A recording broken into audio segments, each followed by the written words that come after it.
पहले subscribe button दबावल जा, ओकरे बाद बगल वाली घंटी पे दबावल जा हमारे नए वीडियो देखे खातिर। नमस्कार, भोजपुरी रसोई में आप लोगों का स्वागत बा। आज हमन के बनावल जाई मीठा रेसिपी में बनावल जाई हमन के सूजी और मैदा का मालपुआ। हमन के ये स्पेशल रक्षाबंधन के दिन बनावल जाता। हम एक कटोरा से सूजी डाल देले बाटी। अब यही सेम कटोरा से हम 2 कटोरा मैदा डालब। मालपुआ बनाए खातिर के हमन के जौन क्वांटिटी होला वो एकदम सही होए के चाही। अगर थोड़ा सा भी खराब हो तो हमन के मालपुआ बिगड़ भी सकला। या ना तो जितना आप क्वांटिटी डाल जाता अपन वही कटोरा से सब कुछ नाप नाप के डालल जाए। ये देखल जा, ये हमारे 1 कटोरा भइल। इतना ही हम सूजी डलले डाली हैं और ये दूसरा कटोरा है। ये देखल जा दूसरा कटोरा एंदे हम डाल देले बाटी। आ गैस पे हम पानी दे देले बाटी गरम होए खातिर के हल्का गरम में हमन के पानी चाहिए। एमे हमन के छोटा चम्मच से आधा चम्मच नमक डाल देवल जाए और वही कटोरा से 1 कटोरा हमन के में चीनी डालल जाए। ये देखल जा गरम पानी ले ले बाटी। एके मन के साइड में रखल जाए। पहले एके मन के अच्छे से मिला देवल जाए।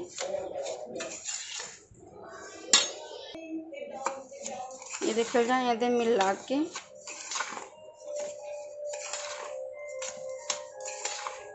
अब में हमारे के थोड़ा थोड़ा करके पानी डालल जाए। ये देखल जा एक तरह से हमके चलावत रहल जाए या पानी डालत रहल जाए। फिर दूसरा कड़छुल हमन के एक बैटर बनाए बा। बैटर पतला नहीं चाहिए ना ही एकदम गाढ़ा चाहिए, थोड़ा गाढ़ा से हल्का ही रहे। यहाँ हम तीसरा कड़छुल पानी डाल ले बाटी। एक दोबारा हमन के चलावल जाए। अब फिर दोबारा पानी डालल जाए। इधर देखल जाए हम 4 कड़छुल पानी डालले बाटी। एक अच्छे से हम एकदम फेंट डाले बाटी। अब बहुत बढ़िया हमन के अंदर बैटर बन के तैयार हो गई बा। ये देखल जा कितना बढ़िया एक बैटर बनल बा। एक में के 5 मिनट के लिए रख देवल जाए थोड़ा सा सेट होए खातिर के। तब तक में के गैस पे कढ़ाई रख के तेल गरम कर जाए। ये देखल जा तेल गरम हो गई बा। एक बार एक में के थोड़ा सा चेक कर लेल जाए कि ऊपर आवत है कि नहीं। ये देखल जाए ये ऊपर आ गया यानी हमन का तेल गरम हो गई बा। अब हमन के कड़छुल से ही एक एक कड़छुल कई के डालल जाए।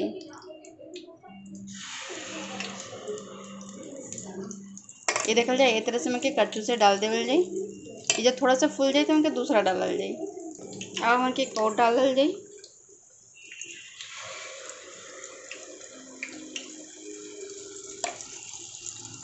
ये देखल जा अब एक हमन के दूसरी तरफ पलट देवल जाए। ऊपर से एकदम ब्राउन कलर दिखे लगा तो दूसरी तरफ पलट देवल जाए। ये देखल जा अब एक तरफ से भी हमन के पका लेल जाए अच्छे से। ये देखल जाए हमन के हो गइल बा। अब एक हमन के निकाल देवल जाए। तेल अच्छे से कर निकाल देवल जाए। तो हमन के दोबारा पलट देवल जाए ये तरीके से।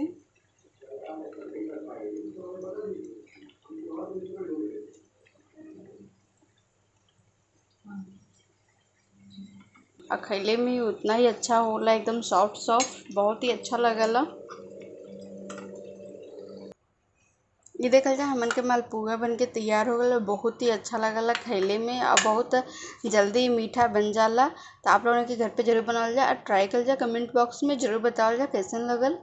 और लाइक शेयर तो कल बिल्कुल भी ना भूलल जाए। और सब्सक्राइब अगर न कैले होके तो कर लें ताकि जौन भी वीडियो हम डाली आप लोगों के वो मिल जाए। जल्दी मिले अपने नए रेसिपी के साथ, नए वीडियो के साथ। तब तक के लिए नमस्कार।